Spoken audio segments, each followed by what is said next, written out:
Hey guys, Nikki here. I have somewhat mastered the art of working from home with a toddler. Now, don't get me wrong, I'm not perfect. She still makes me cry sometimes, but I do think I am pretty prepared when it comes to days where she is home with me, and I wanted to share those tips with you today. All right, first things first, if you know your toddler work from home day is coming up and you do not have noise canceling headphones, get them. I do like the over-the-ear ones better than earbuds, even though earbuds are nice and sleek looking. Even if they're noise canceling, this just drowns out some of the chaos for me. For example, if I have something on the TV for my daughter, or just if there's like crashing noises, even if other people can't hear them, I find that I can still hear all of that noise a lot easier if I don't have over-the-ear headphones on. You also want to make sure that any headphones that you buy have a microphone feature on them. That way, when you're talking on a call, the person on the other side is getting the highest quality possible. These were $25 on Amazon. I will link them in the description box below. This is not sponsored or anything. I just thought these were a great deal, and at least for me, they're available for overnight shipping. So literally, if you find out the night before that you're having to have your kid home, you can probably get these in time for work. So another tip is to rearrange your meetings around your kid's nap time. So I try to stack my most critical meetings where I don't want interruptions during the time window that I know generally she'll be napping. Now, of course, there's always a chance that she's gonna be up.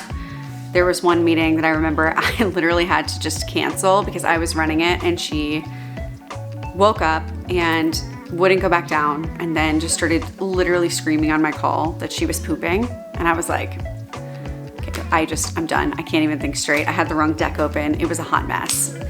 Those things happen to parents. Like, a lot of times people are pretty understanding, especially if they know that your kid is home with you that day. So in general, my job is pretty meeting heavy. If I'm able to move meetings just entirely off that day, I will. Otherwise, again, I'll plan my most important ones for during nap time. I will try to have ones like a one-on-one that I know I can back out of a few minutes early if I need to handle something with her. If you're able to have those pockets of time, whether it's 30 minutes or 10 minutes, they help a lot. I'll get to that a little later in the video.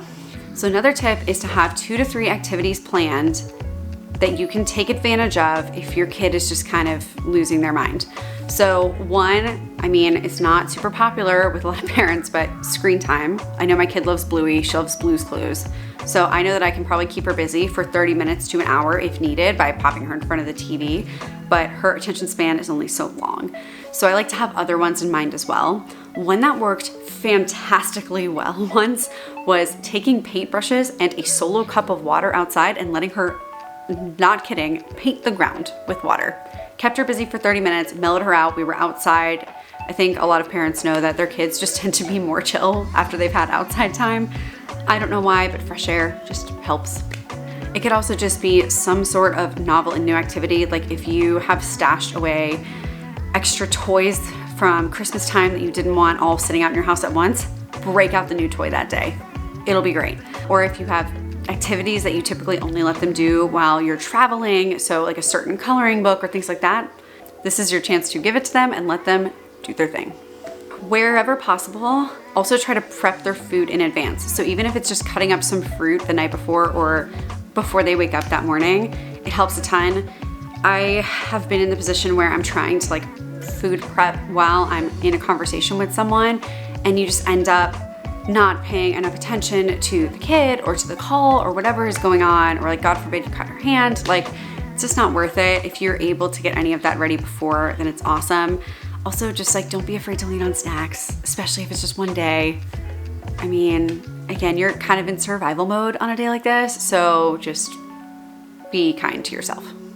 So going back to getting your day lined up where you have a few breaks in there, if you end up with 10 uninterrupted minutes, as tempting as it will be to, check Slack messages or emails or something like that, just give your kid that uninterrupted 10 minutes. I have found that when I'm working from home, if my toddler gets uninterrupted time with me, even if it's short like that, she handles the day way better than if I give her half of my attention for an hour while I'm trying to check emails and stuff.